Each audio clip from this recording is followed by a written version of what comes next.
السلام علیکم ورحمۃ اللہ وبرکاتہ۔ الحمد للہ وکفى وسلام علی عبادہ الذین اصطفى، اما بعد فاعوذ باللہ من الشیطان الرجیم، بسم اللہ الرحمن الرحیم۔ وَلَقَدْ وَصَّيْنَا الَّذِينَ أُوتُوا الْكِتَابَ مِنْ قَبْلِكُمْ وَإِيَّاكُمْ أَنِ اتَّقُوا اللَّهَ سبحان ربک رب العزة عما يصفون وسلام علی المرسلین والحمد للہ رب العالمین۔ اللہم صلی علی سیدنا محمد وعلی آل سیدنا محمد وبارک وسلم۔ اللہم صلی علی سیدنا محمد وعلی آل سیدنا محمد وبارک وسلم۔ اللہم صلی علی سیدنا محمد وعلی آل سیدنا محمد وبارک وسلم۔ عزت و احترام کے لائق بزرگوں، عزیز ساتھیوں، گزشتہ جمعہ ہم نے بقرعید کے عنوان پر، قربانی کے عنوان پر کچھ مسائل قربانی کے سنے اور اللہ کے حکم کی تعمیل میں ہم نے کوشش بھی کی، ارادے بھی کیے، اللہ نے توفیق بھی عطا فرمائی۔ اور یہ فضل رہا اللہ کا کہ اللہ رب العزت نے علماء کی رہبری کے ذریعے ہمیں مسائل کا استحضار اور قربانی کا صحیح طریقہ اور کس طریقے سے قربانی کی جاتی ہے اور کیسے کرنا چاہیے، کس طریقے سے نیت ہونی چاہیے، اور دیگر جو مسائل ہم نے سنے، اللہ رب العزت کا شکر ہے، اللہ رب العزت نے توفیق عطا فرمائی، ہم نے کوشش کی ہے۔ بھائیوں، اللہ رب العزت نے فرمایا لن ینال اللہ لحومها ولا دماؤها ولکن ینالہ التقوی منکم، کہ قربانی جو کی جاتی ہے نہ اللہ کو گوشت مقصود ہے نہ خون مقصود ہے، پھر بھی اللہ نے حکم دیا کہ قربانی کرو تو اللہ نے فرمایا وَلَٰكِن يَنَالُهُ التَّقْوَىٰ مِنْكُمْ۔ علماء نے فرمایا کہ آج کا جو انسان ہے وہ عام طور سے تین چیزوں میں ملوث ہے۔ سب سے پہلی چیز جس کی انسان زیادہ فکر کرتا ہے وہ مادی تیاری، مادی اشیاء میں کوشش، اور انسان روح کی طرف دھیان نہیں دیتا۔ اور دوسری چیز، انسان ظاہر کی طرف کوشش کر رہا ہے، باطن کی طرف اس کا ذرا بھی دھیان نہیں ہے۔ آدمی یہ سوچتا ہے کہ میرا گھر بہت اچھا ہو، بیوی بہت اچھی ہو،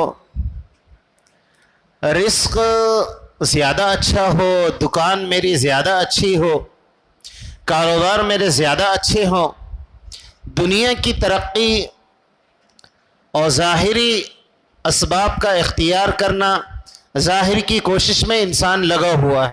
اور تیسری جو چیز ہے کہ باطن سے بالکل بے پرواہ، اس سے کوئی سروکار نہیں۔ اس کا کیا مطلب ہے؟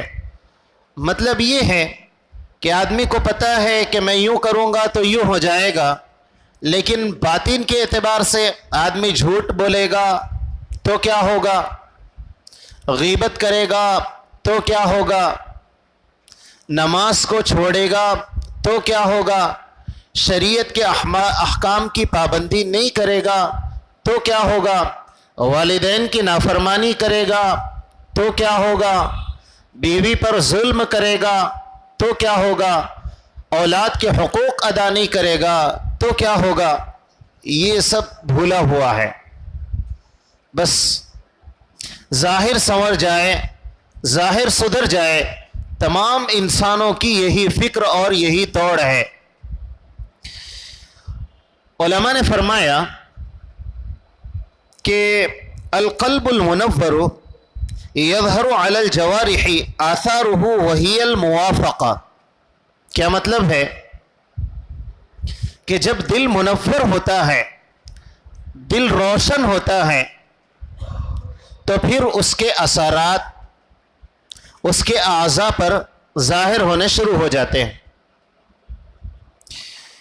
والقلب المظلم یظہر علی الجوارح آثارہ وہی المخالفہ. اور جب دل سیاہ ہو جاتا ہے، دل جب کالا ہو جاتا ہے، تو پھر اس کے اثرات اس کے اعضاء اور جوارح پر ظاہر ہونے شروع ہو جاتے ہیں. آدمی اس کے اوپر پردہ ڈالنے کے لیے یہ کہتا ہے کہ بھئی معاملہ تو دل کا ہے، میرا دل اچھا ہے، آپ ان ظاہری اعضاء کی طرف نہ جائیں، میرے ظاہر کی طرف نہ جائیں، میں کچھ کروں. اسلام کا تعلق تو دل سے ہے اور میرا دل اچھا ہے. لیکن اللہ والوں نے فرمایا دل جب منور ہوتا ہے تو پھر ضرورت نہیں رہتی بتانے کی، وہ نور اس کا خود بخود ظاہر کی طرف جھلکنے لگتا ہے اور ظاہر ہونے لگتا ہے. اور جب دل سیاہ ہو جاتا ہے تو پھر اس دل کی سیاہی، اس دل کا اندھیرا، اس دل کی ظلمت ظاہری اعضاء پر نظر آنے لگتی ہے. اب یہ انسان کا کلام یہ دھوکہ دینے کے لیے یا اپنے غلطیوں کو چھپانے کے لیے ہوتا ہے کہ تعلق تو اسلام کا دل سے ہے، ظاہر سے کچھ نہیں ہے. یہ ایک قسم کا شیطانی دھوکہ ہے. حضرت عمر بن خطاب رضی اللہ تعالیٰ عنہ فرماتے ہیں علیک بتقوی اللہ. حضرت عمر بن خطاب رضی اللہ تعالیٰ عنہ سعد ابن ابی وقاص بہت بڑے صحابی ہیں، ان سے فرماتے ہیں علیک بتقوی اللہ، کہ تم پر تقوی لازم ہے،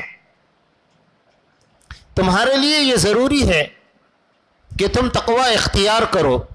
پھر حضرت نے فرمایا وَإِنَّ اللَّهَ لَا يَمْحُ السَّيِّئَ بِالسَّيِّئِ وَلَكِنَّهُ يَمْحُ السَّيِّئَ بِالْحَسَنَاتِ. یعنی حضرت عمر بن خطاب رضی اللہ تعالیٰ عنہ یہ فرماتے ہیں کہ تقوی اختیار کرنا لازم ہے. گناہوں کی وجہ سے گناہ نہیں مٹتے، نیکیوں کی وجہ سے گناہ مٹتے ہیں. یعنی تم نیکی کثرت سے کرو، اللہ تعالی گناہوں کو مٹا دیں گے. گناہ سے گناہ نہیں مٹتے، ہاں نیکی کرتے چلے جاؤ تو پھر گناہ مٹتے چلے جاتے ہیں. اور پھر سمجھانے کے لیے فرمایا وَلَا يَغُرَّنَّكَ أَنَّكَ يُقَالُ صَاحِبُ رَسُولِ اللَّهِ وَقَالُ رَسُولِ اللَّهِ، کہ تمہیں یہ بات دھوکے میں نہ ڈالے کہ تم اللہ کے رسول کے صحابی ہوں صلی اللہ علیہ وسلم، یا اللہ کے رسول کے تم ماموں ہو رشتے میں، تمہیں یہ بات دھوکے میں نہ ڈالے. تم تقوی اختیار کرو، نیکی کے کام کرتے رہو. نیکی گناہوں کو مٹا دیتی ہے اور گناہوں کو نہیں مٹاتے. میرے بھائیوں، یہ حضرت عمر بن خطاب رضی اللہ تعالیٰ عنہ کی جانب سے نصیحت حضرت سعد ابن ابی وقاص رضی اللہ تعالیٰ عنہ کو ہے. اتنے بڑے صحابی ہیں، لیکن حضرت عمر فرماتے ہیں یہ خیال نہیں کرنا کہ میں نبی کا ماموں ہوں. یہ رشتے میں ماموں لگتے تھے. تو اس سے یہ سمجھ میں آیا کتنے ہی اونچے خاندان سے کیوں نہ ہو، اسے یہ بات دھوکے میں نہ ڈالنا چاہیے. حضرت فاطمہ رضی اللہ عنہا کے بارے میں مشہور واقعہ ہے کہ جس وقت آپ کے تدفین کا واقعہ نقل کیا جاتا ہے تو وہ واقعہ بڑا مشہور ہے کہ قبر یہ نہیں دیکھتی کہ کون آیا ہے، کس نبی کا بیٹا ہے یا بیٹی ہے، قبر یہ نہیں دیکھتی. حضرت عمر رضی اللہ تعالیٰ عنہ اس کو سمجھانا چاہتے ہیں. اچھا ایک مثال آپ غور کریں. حضرت بلال حبشی رضی اللہ تعالیٰ عنہ کالے کلوٹے ہیں اور سب جانتے ہیں حبشہ کے رہنے والے ہیں. کوئی حسن و جمال نہیں, کوئی خوبصورتی نہیں, بال بھی خوبصورت نہیں, آنکھ ناک سے بھی کوئی خوبصورتی نہیں, کلر بھی کالا ہے.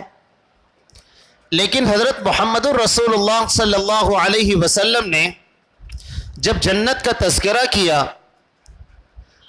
تو آپ نے فرمایا کہ میں نے قدموں کی آواز میں نے سنی جو حضرت بلال کی تھی. اتنا اونچا مقام, حسن و جمال نہیں, خوبصورتی نہیں, کالے کلوٹے ہیں, ناک اتنی خوبصورت نہیں. اچھا حسب نسب میں بھی غلام ہیں, کوئی اونچے خاندان سے نہیں, غلام ہیں, لیکن مقام دیکھتے ہیں تو رشک آتا ہے کہ جنت میں قدموں کی چلنے کی آواز آپ نے سنی اور آپ نے بیان فرمایا. یہ اونچا مقام. اور دوسرا واقعہ جو حضرت حضور اکرم صلی اللہ علیہ وسلم کے زمانے میں وحید نام کا ایک آدمی تھا, بہت خوبصورت اور حسن و جمال والا. اللہ نے بیوی بھی دی تو بہت عمدہ اور بہت اولادیں دی, مال و دولت والا, رتبے میں بھی بڑا, حسن و جمال میں بھی بہت آگے, اور غلامی کا دور چل رہا ہے. حضرت بلال رضی اللہ تعالیٰ عنہ غلام ہیں, پر اس کا نام آقاؤں میں آتا ہے. سب کچھ ہے اور دعوے بھی ہوا کرتے تھے کہ ہم یوں ہیں, ہم یوں ہیں. اللہ نے فرمایا ذرنی ومن خلقت وحیدا وجعلت له مالا ممدودا وبنین شہودا ومہدت له تمہیدا. سب آئے گا, سب آئے گا, سب دھرا کا دھرا رہ گیا. نہ حسن و جمال کام آیا, نہ دولت کام آئی, نہ اونچا خاندان کام آیا,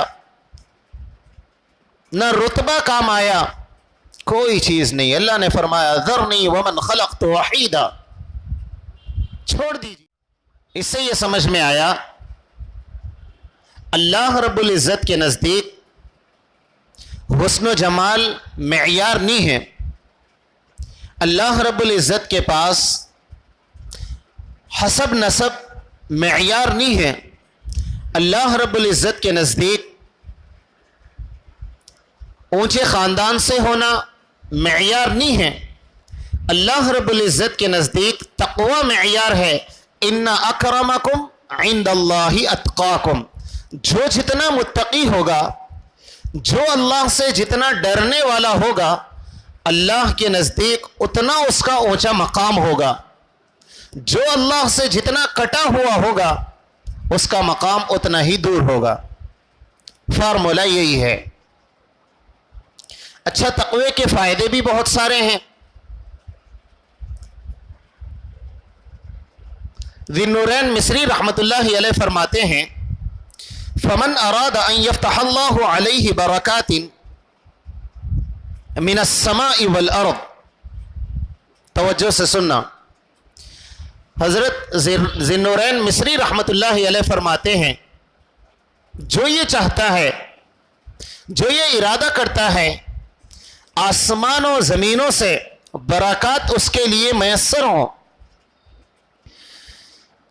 اس کے لیے دروازے زمین و آسمان سے کھول دیے جائیں. اور ہر ایک کی یہی تمنا ہوتی ہے. کاشتکار یہ چاہتا ہے, اس کی نگاہیں اللہ کی طرف ہوتی ہے اور وہ اس کی تمنا یہ ہوتی ہے کہ کاش اس سال اناج زیادہ ہو جائے. تاجر یہی چاہتا ہے کہ میرے تجارت میں برکت ہو جائے. ہر انسان کی یہی تمنا ہوتی ہے. حضرت ذی النورین مصری رحمۃ اللہ علیہ فرماتے ہیں جو یہ چاہتا ہے کہ زمین اور آسمان ہر جانب سے اس کے لیے رزق کے دروازے کھول دیے جائیں، برکتوں کا نزول اس کی طرف ہو، وَيَجْعَلْ لَهُ مَخْرَجًا، اور اس کے لیے رزق کے دروازے کھول دیے جائیں، وَيَرْزُقْهُ مِنْ حَيْثُ لَا يَحْتَسِبْ، اور اللہ اس کو رزق ایسا دے جس کا گمان بھی وہ نہ کر سکے۔ بہت سارے مرتبہ اللہ کی نوازشیں ہوتی ہیں، آدمی کو خیال بھی نہیں ہوتا، آدمی کو گمان بھی نہیں ہوتا، اللہ وہاں سے اس کی مدد کرتے ہیں۔ تو یہ جو یہ چاہتا ہے وَيَرْزُقْهُ مِنْ حَيْثُ لَا يَحْتَسِبْ، اور اس کے گناہوں کو مٹا دیا جائے، وَيَعْظِمْ لَهُ أَجْرًا وَيُعْظِمْ لَهُ أَجْرًا، اس کے اجر کو بہت زیادہ بڑھا دیا جائے، اس کا مقام بڑا اونچا ہو جائے، وَيُكَفِّرُ عَنْهُ سَيِّئَاتِهِ، اور جو یہ چاہتا ہے کہ اس کے تمام تر گناہوں کو ختم کر دیا جائے، وَيَكُونُ مَعَهُ، اور اللہ اس کے ساتھ ہو جائے، اللہ اس کا مددگار ہو جائے، فَلْيَتَّقِ اللَّهِ، تو فارمولہ یہ ہے اللہ کے ساتھ وابستہ ہو جائیں، تقوی اختیار کریں، بس چھوٹا سا فارمولہ، تقوی اختیار کریں، اللہ زمین و آسمان سے برکتوں کا نزول فرمائیں گے، وَيَرْزُقْهُ مِنْ حَيْثُ لَا يَحْتَسِبْ، آدمی کوشش کچھ کرے گا، اللہ نوازشوں کے دروازے کھول دیں گے، آدمی گناہوں سے معافی چاہے گا، اللہ تمام گناہوں کو معاف کر دیں گے، اللہ اس کی نیکیوں کو بلند تر بنا دیں گے۔ فارمولہ کیا ہے؟ فَلْيَتَّقِ اللَّهِ، اللہ سے تقوی اختیار کرو۔ کیا مطلب تقوی کا؟ اللہ سے ڈرنے کو تقوی کہا جاتا ہے۔ علماء کہتے ہیں، متقی کہتے ہیں کہ جن چیزوں کو اللہ نے کرنے کا حکم دیا وہ کریں، جن چیزوں سے اللہ نے منع کیا اس سے رکیں، یہی تو تقوی ہے۔ نیک انسان کون ہے؟ متقی انسان کون ہے؟ کیا وہ متقی انسان ہے جو روزانہ 5 وقت نماز پڑھتا ہے، تہجد بھی پڑھتا ہے، اچھے کام بھی کرتا ہے، لیکن گناہوں سے نہیں بچتا؟ ان کی غیبت وہاں جا کر کیا، ان کے بارے میں یہاں جھوٹ بولا، کسی کا کچھ کام بن رہا ہے، ان کے پیٹ میں تکلیف ہے، حسد ہو رہی، جلن ہو رہی ہے، یہ تو ہمارے سامنے کا بچہ ہے، ان آگے کیسا بڑھ گیا، میں اتنا بڑا، مجھے پیچھے کیسا چھوڑ دیا گیا۔ اب دل میں حسد برداشت نہیں ہوتا، کسی کی ترقی ہضم نہیں ہوتی، کوئی آگے بڑھے دل میں یہ تمنا ہوتی ہے اس کی نعمت چھن جائے، چاہے اللہ مجھے دے یا نہ دے۔ یہ ہمارا حال ہے، یہ اوروں کا نہیں کہہ رہا میں، یہ ہمارا حال ہے۔ حسد اتنا، کسی کی پوزیشن بڑھتے ہوئے دیکھا نہیں جاتا، پیٹ میں تکلیف ہے، اچھا یہ پیٹ تک نہیں رہتی، اس کو پڑوسی کو بھی بولنا ہے، اس کو پکڑ کے بولنا، اس کو پکڑ کے بولنا، پورے محلے کو پکڑ کے بولنا، پوری میجارٹی کو پکڑ کے بولنا، پھر سب کو ملا کر ہنگامہ کرنا، اگر اکیلے سے بات نہ بن پڑے۔ کیا بات ہے؟ کچھ نہیں۔ بولے تمہارے کو کیا تکلیف ہے؟ میرے کو کچھ بھی نہیں ہوا۔ پھر کیا ہوا؟ نہیں، انہوں آگے بڑھ جا رہے نا۔ ارے بھائی انہیں آگے بڑھ رہا تو تم کو کیا پریشانی ہے؟ بولے اپنے کو ہضم نہیں ہوتا۔ میرے بھائی تیرے سے معاملہ نہیں، اپنے کو ملے تو بھی چلتا، نہیں ملے تو بھی چلتا، پوزیشن اس کو نہیں ملنا، یہ ہمارا حال۔ اب نمازیں بھی ہو رہی، 5 وقت نماز پڑھتے، بڑے متقی اور دیکھنے میں اتنے اچھے، نیک سیرت، کام برابر، متقی نہیں ہے۔ متقی وہ ہے جو گناہوں سے بچنے والا ہے، متقی وہ ہے جو گناہوں سے بچنے والا ہے۔ نیکیوں کے انبار جمع کرنا یہ تقوی کی علامت نہیں ہے، گناہوں سے مکمل پرہیز کرنا یہ تقوی ہے۔ اللہ عمل کی توفیق نصیب فرمائے۔ اچھا تقوی کے فائدے بھی ہیں بہت سارے. آپ کو ایک دو مثالیں بتاؤں.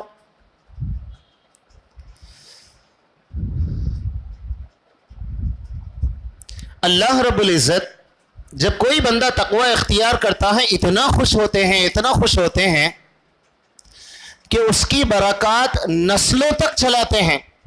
نسلوں تک، صرف اس کی اولاد کو نہیں. آپ ذرا توجہ سے سنیں.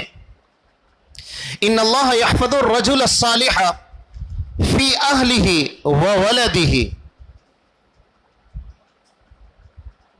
اللہ رب العزت نیک بندے کی وجہ سے اس کے گھر والوں کی، اس کی اولاد کی حفاظت فرماتے ہیں.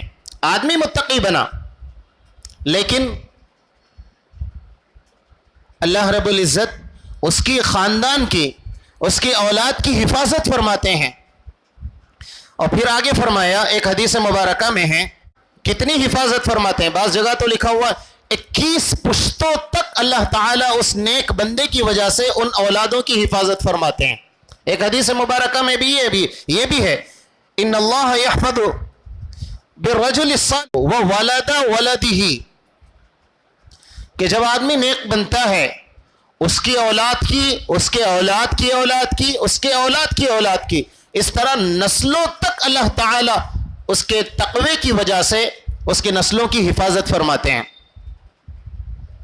آپ وہ واقعہ مشہور ہے، آپ نے بارہا سنا ہوگا کہ حضرت موسیٰ علیہ السلام ہیں، حضرت خضر علیہ السلام ہیں. سورہ کہف کا مشہور واقعہ ہے اور بڑا تفصیلی واقعہ ہے. میں پورا واقعہ بیان نہیں کرتا. نسلوں کی جو اللہ حفاظت فرماتے ہیں وہ مجھے بتانا مقصود ہے کہ حضرت خضر علیہ السلام نے جب دیوار بنائی تو حضرت موسیٰ علیہ السلام نے پوچھا یہ دیوار آپ نے کیوں بنائی؟ تو حضرت خضر علیہ السلام نے فرمایا تھا وَكَانَ تَحْتَهُ كَنْزٌ لَهُمَا وَكَانَ أَبُوهُمَا صَالِحًا. یہ دیوار گر رہی ہے، اس دیوار کے نیچے اللہ نے خزانہ رکھا ہے اور یہ 2 یتیم بچوں کی دیوار ہے اور اس کے نیچے خزانہ ہے ان یتیم بچوں کا. ابھی وہ بچے چھوٹے ہیں اور میں نے اس لیے دیوار بنائی ہے. وَكَانَ أَبُوهُمَا صَالِحًا، ان کے والد نیک تھے. ابھی باپ زندہ نہیں ہیں، بچے یتیم ہیں. اور روایتوں میں لکھا ہوا ہے ان کے والد نیک تھے، ایسا نہیں تھا. ان کے نسلوں میں اوپر دادا پر دادا میں ایک دادا بہت زیادہ نیک تھے. اللہ نے اس دادا کی لاج رکھتے ہوئے ان یتیم بچوں کے خزانے کو ایک نبی کے ذریعے سے اللہ نے محفوظ فرمایا. سبحان اللہ. بچوں کی وجہ سے نہیں ہے، والد کے والد یعنی داداؤں کی نسل میں دادا نیک تھے، اللہ نے بچوں کی حفاظت فرمائی. تو یہ ہوتا ہے واقعہ کہ جب آدمی تقوی اختیار کرتا ہے اللہ اس کی بھی حفاظت فرماتے ہیں، اس کی اولاد کی بھی حفاظت فرماتے ہیں، اولاد کی بھی حفاظت فرماتے ہیں. لکھا ہوا ہے 21 نسلوں تک اللہ تعالیٰ ایک انسان کے نیک بننے کی وجہ سے اس کے نسلوں کی حفاظت فرماتے ہیں. اسی وجہ سے وہ حدیث مبارکہ مجھے بار بار یاد آتی ہے. اللہ کے نبی صلی اللہ علیہ وسلم نے فرمایا تھا فاطمہ میرے جگر کا ٹکڑا ہے، اسے تکلیف مت دینا. جس نے اس کو تکلیف دی اس نے گویا مجھ کو تکلیف دی ہے. حضرت فاطمہ کو تکلیف دینا گویا اللہ کے نبی صلی اللہ علیہ وسلم کو تکلیف دینا ہے. نسل میں کوئی تقوی اختیار کرتا ہے اللہ تعالیٰ اس کی نسلوں کی حفاظت فرماتے ہیں. اللہ کرے کہ ہم سب کو تقوی نصیب فرمائیں. حدیث مبارکہ میں آتا ہے اذا اراد اللہ بعبد استعملہ، کہ جب اللہ تعالیٰ کسی کے ساتھ بھلائی کا ارادہ کرتے ہیں، کوئی بندہ ہے اللہ جب اس کے ساتھ بھلائی کا ارادہ کرتے ہیں کہ مجھے اس کے ساتھ بھلائی کرنا ہے تو اللہ تعالیٰ اس کو توفیق عطا فرماتے ہیں. کسی نے پوچھا یا نبی اللہ صلی اللہ علیہ وسلم فقیل کیسے؟ کیف یستعملہ یا رسول اللہ، کہ کیسے اللہ اس کے ساتھ بھلائی کا معاملہ فرماتے ہیں؟ اللہ کے نبی صلی اللہ علیہ وسلم نے فرمایا یوفقہ بعمل صالح قبل الموت، اللہ اس کو موت سے پہلے نیک اعمال کرنے کی توفیق عطا فرما دیتے ہیں جب اللہ بھلائی کا ارادہ کرتے ہیں۔ آپ دیکھیں، ایک آدمی کو مسواک کرنے کی عادت ہو گئی، سمجھ میں آیا کہ اللہ اس کے ساتھ بھلائی کا معاملہ چاہتے ہیں، اللہ اس کے ساتھ اچھائی کا معاملہ کرنا چاہتے ہیں، اللہ نے اسے مسواک کی توفیق دے دی۔ اور آپ نے تو سنا، جو بندہ مسواک کرتا ہے اس کی ادنا فضیلتوں میں یہ فضیلت ہے کہ جس وقت اسے موت آتی ہے تو ایک فرشتہ اس کے پاس آتا ہے اور اس کو کلمے کی تلقین کرتا ہے، اسے کلمہ یاد دلاتا ہے، اور اللہ تعالیٰ اس فرشتے کو یہ ذمہ داری اللہ نے عائد کی ہے کہ وہ شیطان کو قریب آنے سے روکتا ہے، اس لیے کہ شیطان موت کے وقت حملہ کرنا چاہتا ہے اور یہ فرشتہ اس کو قریب آنے نہیں دیتا۔ گویا اللہ نے اس بندے کے ساتھ بھلائی کا معاملہ کر لیا۔ میں مثالیں دیتا، لیکن یہ ایک مثال کافی ہے سمجھنے کے لیے۔ آج اس مجلس میں ہم عہد کریں انشاءاللہ ثم انشاءاللہ ہم کم از کم مسواک کی تو پابندی لازم کریں گے۔ اللہ عمل کی توفیق نصیب فرمائے۔ اللہ بھلائی کا جب ارادہ کرتا ہے تو اللہ تعالیٰ خیر کے اس کے ساتھ فیصلے فرما دیتے ہیں۔ بزرگوں کی یہ مثال ہے، میں نے سامنے رکھی، کچھ مثالیں ہیں، میں ان مثالوں کو قطع کرتا ہوں۔ انجام بخیر ہونے کے عجیب و غریب واقعات لکھے ہوئے ہیں کہ آدمی جب نیکی کی زندگی گزارتا ہے، آدمی جب تقوی اختیار کرتا ہے تو اس کا انجام بھی خیر والا ہوتا ہے۔ ایک واقعہ لکھا ہوا ہے کہ ایک اللہ کا بندہ تھا، اس کی یہ تمنا تھی کہ میری موت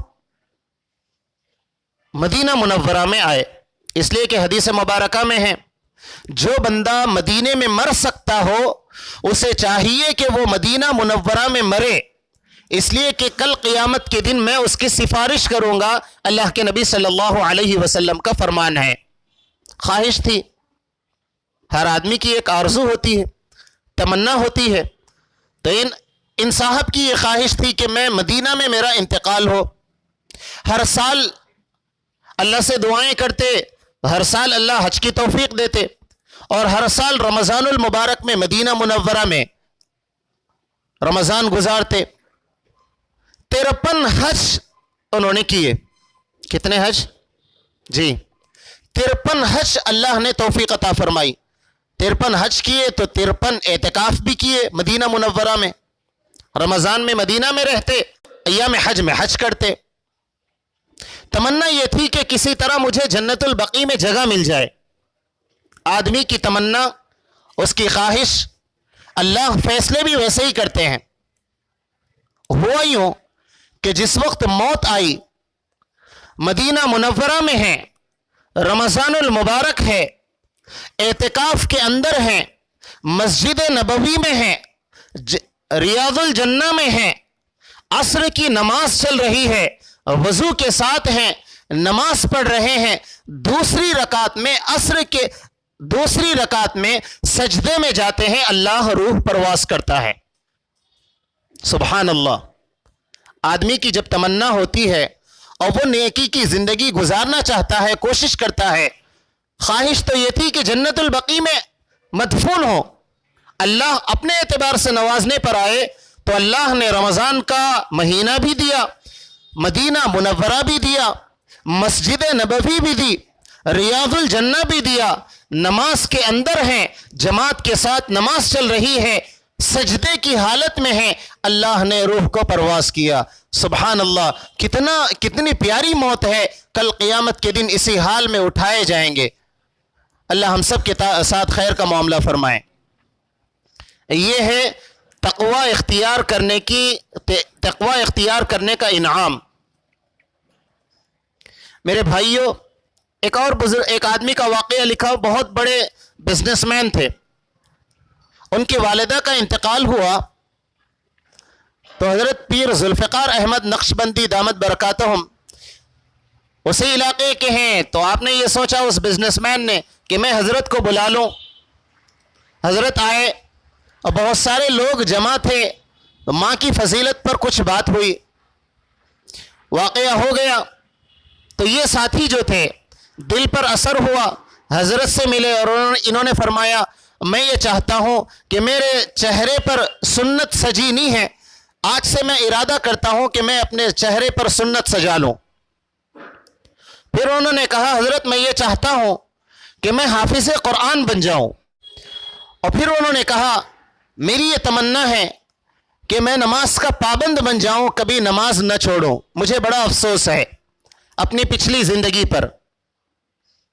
اور پھر تقوی اختیار کیا، کوشش بھی کی، بڑے بزنس مین تھے، کوشش بھی کی، اور انہوں نے ایک کام یہ کیا کہ وہاں ایک عالم دین تھے، ان کو تنخواہ پر رکھ لیا، یہ بہت سارے اسفار پر رہتے تو تنخواہ پر رکھ لیا، اور اس عالم دین سے یہ کہا کہ دیکھو میں تنخواہ تمہیں دے دیا کروں گا، تم میرے ساتھ رہنا، سفر میں حضر میں ہم جماعت سے نماز پڑھا کریں گے، بس میری جماعت سے نماز نہ چھوٹنے پائے۔ واقعہ لکھا ہوا ہے، ایک مرتبہ سفر پر ہیں تو انہوں نے کہا کہ میں اقامت دیتا ہوں، یہاں کوئی ہے تو نہیں، آپ نماز پڑھا دیں۔ انہوں نے اقامت شروع کی، جیسے ہی اشہد ان محمد رسول اللہ کہا، اللہ نے روح پرواز کر لی۔ سبحان اللہ، نیت کی، تقوی اختیار کیا، اللہ نے محمد الرسول اللہ صلی اللہ علیہ وسلم کے نام اطہر پر روح کو نکال لیا۔ یہ ہوتا ہے تقوی کا انعام، تقوی کا فائدہ۔ اس کے برعکس بھی معاملہ ہوتا ہے، بری موت جب آتی ہے، دہریے جتنی قومیں دنیا میں بستی ہیں ان میں ایک قوم یہ بھی ہے جن کو دہریے کہا جاتا ہے، جو اللہ کو نہیں مانتے۔ ایک آدمی تھا، حضرت پیر ذوالفقار احمد نقشبندی دامت برکاتہم ہی قصہ بیان کرتے ہیں کہ ایک دہریہ تھا، مجھ سے ملاقات ہوئی تو اس نے کہا میں اللہ کو نہیں مانتا، سمجھانے کی کوشش کی گئی، وہ سمجھتا نہیں، تو حضرت نے فرمایا دیکھو تم سمجھنے کی پوزیشن پر نہیں ہو، اگر حالت یوں ہی رہی تو پھر اللہ کے عذاب کا انتظار کرنا۔ 6 ماہ گزرے، ایک بیماری اس کو آئی، حالت یہ ہو گئی کہ جس منہ سے وہ کھانا کھایا کرتا تھا، اللہ نے سسٹم اس پیٹ کے نظام کو بدل دیا، اب اس کے منہ سے غلاظت نکلنا شروع ہو گئی۔ العیاذ باللہ، اللہ ہم سب کی حفاظت فرمائے۔ اللہ کی قدرت ہے، اللہ کا یہ سسٹم ہے۔ ڈاکٹروں نے کہا ہاں یہ ایک بیماری ہے جس میں پیٹ کا نظام بدل جاتا ہے، انکمنگ آؤٹ گوئنگ کا مسئلہ ٹیڑھا ہو جاتا ہے، الٹا ہو جاتا ہے، اللہ کا نظام ہے، اللہ چاہے تو کچھ ہو سکتا ہے، یہ بھی ایک بیماری ہے۔ آبکاری یا کچھ نام اس طریقے سے لکھے ہوئے ہیں، اور پھر اسی حالت میں اس کی موت آئی۔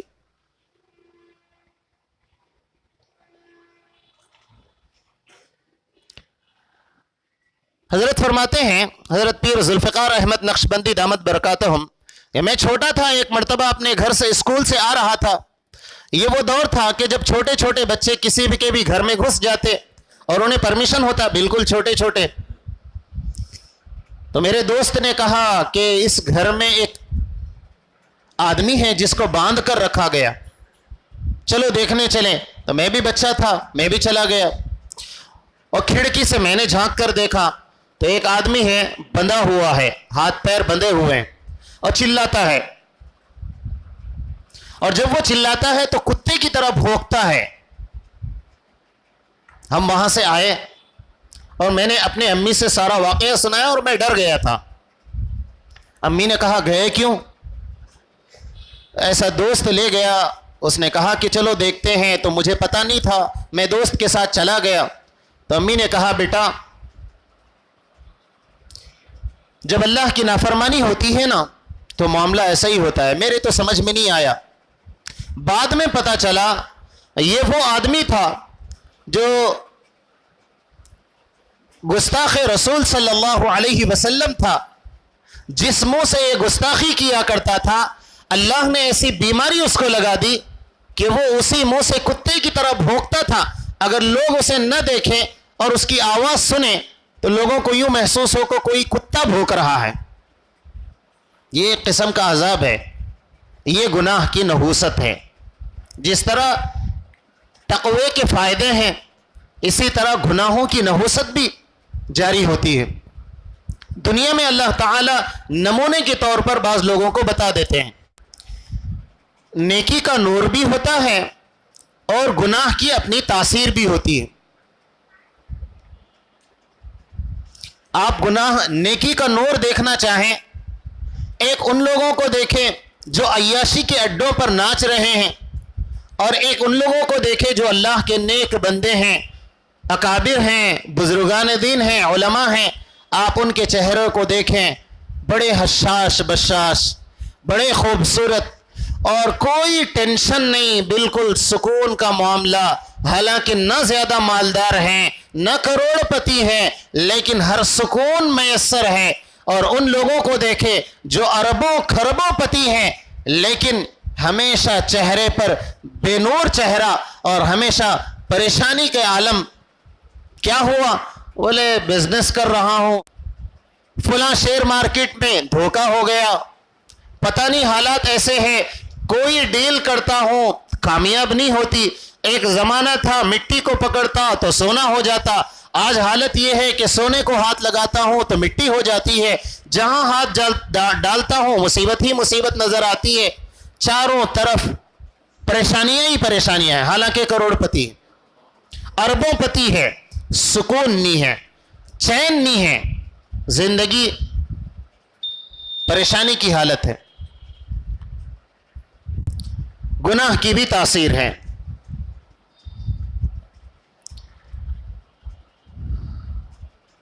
من ارتکب معصیتا سلط اللہ علیہ ظالما، کہ جب آدمی گناہ کا ارتکاب کرتا ہے اللہ ظالم کو اس کے اوپر مسلط کر دیتا ہے۔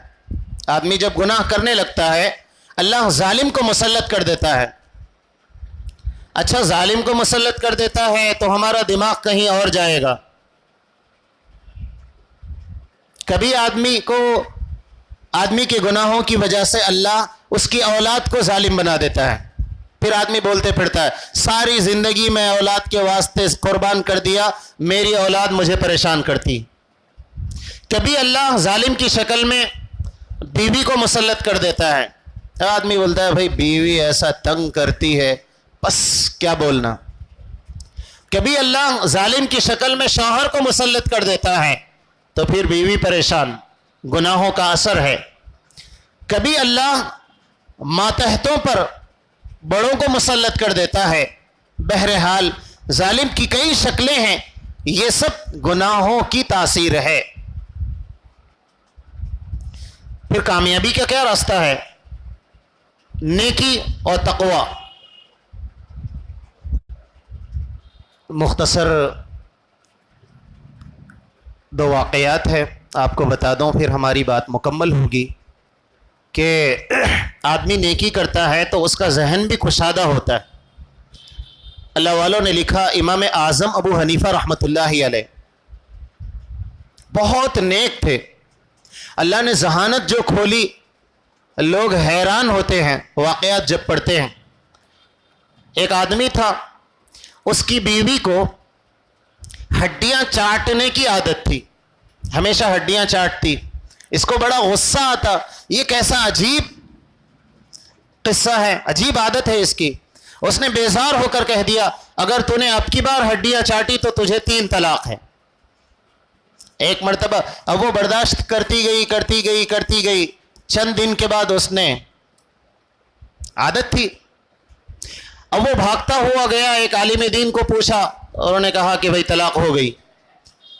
ہڈی چاٹ لی؟ ہاں، تو طلاق ہو گئی۔ اور جس سے پوچھتے وہ یہ کہتے کہ طلاق ہو گئی۔ حضرت امام اعظم ابو حنیفہ رحمۃ اللہ علیہ کے پاس آئے اور سارا مسئلہ دریافت کیا تو حضرت نے فرمایا اپنی بیوی کو بلاؤ۔ بیوی کو بلایا گیا تو حضرت نے پوچھا کہ تم نے ہڈی کو کیسے چاٹا؟ تو اس نے کہا کہ میں نے سالن میں یوں ہاتھ ڈالا اور میں نے ہڈی کو پکڑا اور پھر میں نے انگلیاں چاٹ لی۔ حضرت نے فرمایا جاؤ، طلاق نہیں ہوئی۔ ذہانت کھولتے ہیں اللہ تعالی، اس نے تو یہ کہا تھا نا کہ ہڈی کو چاٹنے، اور جب بتایا گیا کہ اس نے ہڈی کو چاٹا تو سننے والے نے کہا طلاق ہو گئی ہے۔ حضرت نے فرمایا، بیوی سے پوچھا کیسے چاٹا؟ اس نے کہا میں نے ہڈی کو پکڑا اور میں نے انگلیوں کو اس طریقے سے چاٹا، طلاق نہیں ہوئی۔ ذہانت کی، اللہ جب ذہانت کھولتے ہیں۔ ایک آدمی، حضرت امام صاحب بیٹھے ہوئے ہیں، ایک آدمی آیا اور اس نے کہا کہ واو یا واوین، اور جیسے ہی حضرت نے جواب دیا اس نے کہا لا ولا، چلا گیا۔ لوگ بیٹھے ہوئے ہیں، یہ کیا قصہ ہے؟ بوڑھا آیا بھی، سوال بھی کیا، حضرت امام اعظم ابو حنیفہ رحمۃ اللہ علیہ نے جواب بھی دے دیا، اور کسی کو سمجھ میں نہیں آیا، وہ بوڑھا بھی سمجھ گیا، حضرت بھی سمجھ گئے، جواب بھی دے دیے، چلا بھی گیا۔ اب سوچنے لگے آخر کیا ہے یہ؟ عصر ہو گئی، شام ہو گئی، کسی نے پوچھ لیا حضرت یہ کیا ماجرا ہے؟ تو حضرت نے فرمایا قصہ اصل یوں ہے کہ التحیات میں دو واو ہوتے ہیں، والطیبات، والصلوات اور والطیبات، بعض ایک واو سے پڑھتے ہیں۔ وہ بوڑھے حضرت مجھے پوچھنا چاہتے تھے دو واو سے پڑھیں یا ایک واو سے؟ اچھا یہ تو ٹھیک ہے، یہ لا ولا کیا ہے؟ تو حضرت نے فرمایا اس نے مجھے دعا دی کہ مشرق اور مغرب تک تمہارا علوم، تم سے لوگ فائدہ حاصل کریں، والمغرب، مشرق اور مغرب تک۔ یہ ذہانت جب کھولی جاتی ہے اللہ کی جانب سے تو پھر رموز، چھوٹی چھوٹی چیزیں سمجھ میں آنے لگتی ہیں۔ امام اعظم ابو حنیفہ رحمۃ اللہ علیہ، اس وقت یہ مسئلہ چل رہا تھا کہ نماز میں 2 رکعت پر التحیات جب پڑھتے ہیں تو اگر غلطی سے درود شروع کر لیں تو درود شریف کتنا پڑھنے پر سجدے سہو کرنا پڑے گا؟ اللہم یصلی علی محمد کہاں تک پڑھنے پر سجدے سہو واجب ہوتا ہے؟ تو امام اعظم ابو حنیفہ رحمۃ اللہ علیہ نے فتویٰ دیا اللہم صلی علی تک پڑھنے سے کچھ نہیں ہوتا، محمد جیسے ہی پڑھ لیا سجدے سہو واجب ہوتا ہے دوسری رکعت میں۔ فتویٰ دے دیا۔ خواب میں اللہ کے نبی صلی اللہ علیہ وسلم کی زیارت ہوئی۔ اللہ کے نبی صلی اللہ علیہ وسلم نے فرمایا ابو حنیفہ تم نے تو میرے نام کے پڑھنے والے پر سزا لگا دی، سجدے سہو رکھ دیا۔ تو امام اعظم ابو حنیفہ رحمۃ اللہ علیہ فرماتے ہیں یا نبی اللہ صلی اللہ علیہ وسلم میں نے آپ کے نام پڑھنے پر سزا نہیں لگائی، میں نے آپ کا نام بے وقت اور بغیر یاد کے غفلت میں لینے کی وجہ سے میں نے سجدے سہو کو واجب کیا ہے۔ اس لیے کہ 2 رکعت کے بعد درود شریف پڑھنا نہیں ہے نا۔ کوئی آدمی اگر غفلت میں پڑھ لے اللہم صلی علی تک پڑھے تب تو ٹھیک ہے، اگر وہ نبی کا نام پڑھ لیتا ہے تو بے وقت اور بے ارادہ پڑھتا ہے۔